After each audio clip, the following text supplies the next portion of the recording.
Assalamualaikum warahmatullahi wabarakatuh. Waalaikumsalam warahmatullahi wabarakatuh. Pada kesempatan kali ini, kami dari kelompok 5 ingin mempresentasikan hasil kerja kelompok kami yang berjudul Karakteristik dan Penulisan Laporan Hasil Observasi.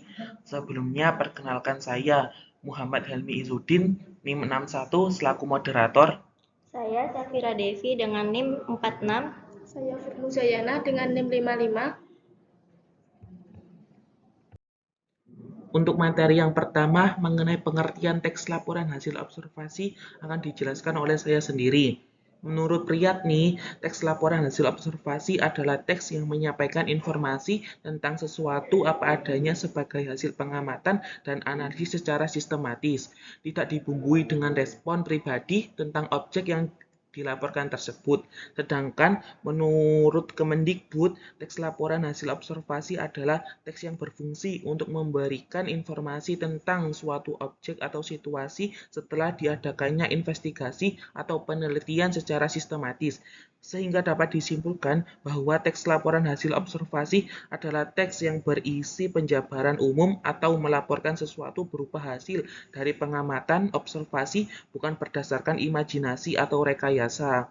Teks laporan observasi juga disebut teks klasifikasi karena memuat klasifikasi mengenai jenis-jenis sesuatu berdasarkan kriteria tertentu.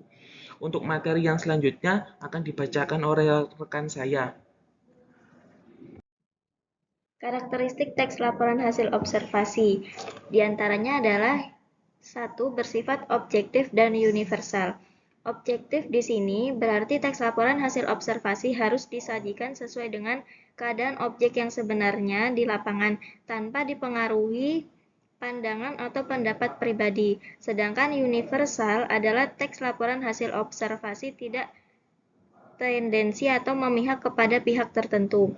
Dengan kata lain, laporan hasil observasi yang dibuat haruslah bersifat umum atau general. Maksudnya, dapat dipahami oleh semua orang dan tidak merugikan orang lain. Yang kedua, ditulis lengkap dan menyeluruh. Laporan hasil observasi ditulis secara rinci dan detail sesuai dengan pengamatan yang dilakukan oleh penulis. Yang ketiga, bersifat kekinian atau terbaru. Berita, kegiatan, atau pengamatan yang dilakukan merupakan sebuah fenomena terbaru yang harus diketahui oleh pembacanya. Yang keempat, menambah pengetahuan dan wawasan pembacanya. Selanjutnya adalah struktur teks laporan hasil observasi. Yang Kemendikbud, teks laporan hasil observasi disusun dengan struktur sebagai berikut. Yang pertama, pernyataan umum merupakan pembuka atau pengantar hal yang akan disampaikan. Bagian ini berisi hal umum tentang objek yang akan dikaji. Yang kedua, deskripsi bagian merupakan penjelasan detail mengenai objek atau bagian-bagiannya. Yang ketiga, deskripsi manfaat merupakan kesimpulan tentang hal yang dilaporkan. Bagian ini berisi penjelasan bahwa objek yang diamati memiliki manfaat atau fungsi dalam kehidupan. Berisi ringkasan umum hal yang dilaporkan atau simpulan ini boleh ada dan boleh tidak ada. Selanjutnya adalah kaidah kebahasan teks laporan hasil observasi yang akan dijelaskan oleh Mbak Ufik. Selanjutnya, kaidah kebahasaan teks laporan hasil observasi. Menurut Kosasih, kaidah teks laporan hasil observasi berdasarkan kebahasaannya adalah sebagai berikut. Yang pertama, banyak menggunakan kata benda atau peristiwa umum sebagai objek utama pemaparannya. Kedua, banyak menggunakan kata kerja material atau kata kerja yang menunjukkan tindakan suatu benda, binatang, manusia, atau peristiwa. Ketiga, banyak menggunakan kopula, yakni kata adalah, merupakan, dan yaitu. Keempat, banyak menggunakan kata yang menyatakan pengelompokan, perbedaan, atau persamaan. Kelima, banyak menggunakan kata yang menggambarkan sifat atau perilaku benda, orang, atau suatu keadaan. Yang keenam, banyak menggunakan kata-kata teknis atau istilah ilmiah berkaitan dengan tema atau isi. Yang ketujuh, banyak melesapkan kata yang mengatasnamakan penulis atau bersifat impersonal.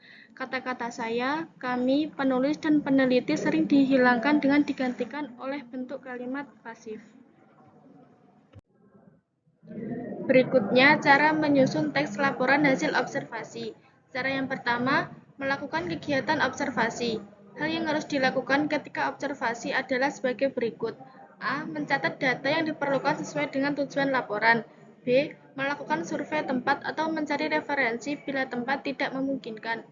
C. Menemui narasumber bila ada untuk memperkuat data. D. Mencatat hasil observasi. Cara yang kedua yaitu menulis kerangka laporan. Setelah observasi, susunlah laporannya dengan mengikuti kaidah yang berlaku seperti struktur teks laporan hasil observasi yang meliputi pernyataan umum atau definisi umum atau klasifikasi umum, deskripsi bagian, dan kesimpulan. Yang ketiga, mengembangkan kerangka laporan menjadi laporan yang baik sesuai dengan kaidah kebahasaan teks laporan dan memperhatikan penggunaan ejaan dan tanda baca serta kata baku. Untuk contoh teks laporan hasil observasi bisa dilihat dan dibaca pada makalah yang sudah dikirim. Terima kasih kepada Mbak Safira dan Mbak Ufik atas penyampaian materinya. Untuk selanjutnya, saya akan membacakan kesimpulan dari materi-materi yang dijelaskan sebelumnya.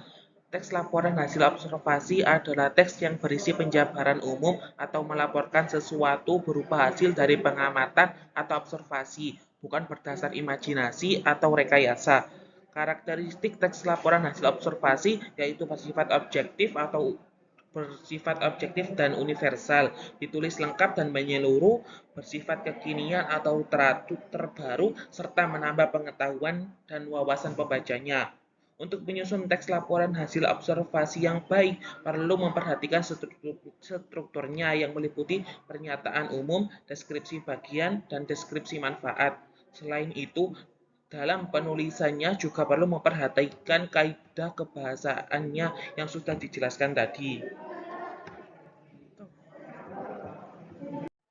Sekian presentasi dari kelompok kami. Apabila ada hal yang ingin ditanyakan atau kurang jelas, bisa didiskusikan lewat Google Classroom. Sekian, wassalamualaikum warahmatullahi wabarakatuh.